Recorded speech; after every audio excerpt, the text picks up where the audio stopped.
इसका नाम पलाशी है, पलासी नहीं। पलाश के पेड़ थे, इसको पलाशी कहते थे।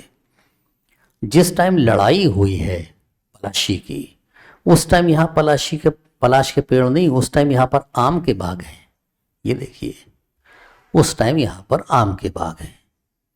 और कैसे स्ट्रेटजी बुनी थी, जब नवाब पहुंचा यहाँ पर तो ये खड़ा हुआ है मीर जाफर, और मीर जाफर के साथ में ये खड़ा हुआ है यार लतीफ़ खान, ये खड़ा हुआ है राय दुर्लभ। ये सब गद्दार हैं। नवाब की 80% से ज्यादा सेना गद्दार है। और ये है कैंप ऑफ सिराजुद्दौला। सिराज का साथ एक छोटी सी टुकड़ी दे रही है फ्रांसीसियों की, ये खड़ी हुई है। और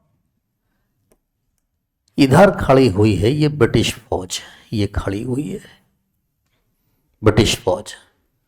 रामनगर का ये हिस्सा है, ये रिवर भगीरथी, उसी के किनारे ये पलाशी है। और सिराज की सेना के दो लोग जो है वो बड़े इंपॉर्टेंट हैं। एक है मीर मदान, दूसरा है मोहनलाल। ये लोग सिराज के तोप खाने के प्रमुख हैं। जैसे ही लड़ाई स्टार्ट हुई 23 जून 1757 सुबह तकरीबन 7 बजे, तो ये 80% सेना लड़ने के लिए उतरी ही नहीं। केवल ये दो लोग लड़े, मीर मदान मोहनलाल, बड़ी वीरता से लड़े। लेकिन एक गोली लगी और मीर मदान मारा गया। मोहनलाल से जाफर ने कहा पीछे हटो।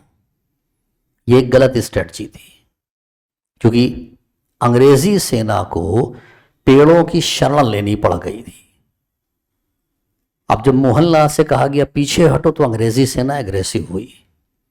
सिराज ने जाफर को बुलाया कैंप में कि स्थिति क्या है, तो जाफर ने उससे झूठ बोल दिया, हम हार रहे हैं, भाग जाइए छोड़ के। सिराज उसकी बात मानकर पालकी में बैठा, युद्ध क्षेत्र से बाहर निकल गया, हाथी पे बैठा और सिराज भाग गया। यूपी कमीशन में एक सवाल आया था कि सिराज पलाशी के मैदान से भाग गया, भागते समय उसका वाहन क्या था, और कमीशन ने आंसर दे दिया था ऊंट। भागते समय उसका वाहन था हाथी। पालकी पे बैठ के युद्ध क्षेत्र से बाहर निकला, हाथी से बैठ के भाग गया। 1929 में एक राइटर थे सुंदरलाल, उन्होंने एक किताब लिखी थी भारत में अंग्रेजी राज। 52 या 5300 प्रतियां उस समय निकली थी, लेकिन उसमें अंग्रेजी राज की बुराई थी, इसलिए अंग्रेजों ने उस किताब को जलवा दिया था। उस किताब को 1963 में भारत सरकार के प्रकाशन मंत्रालय ने फिर से प्रकाशित करवाया। सुंदरलाल ने ये सारी डिटेल अपनी किताब में लिखी हुई है कि किस तरीके से सिराज जो है यहां से भागा।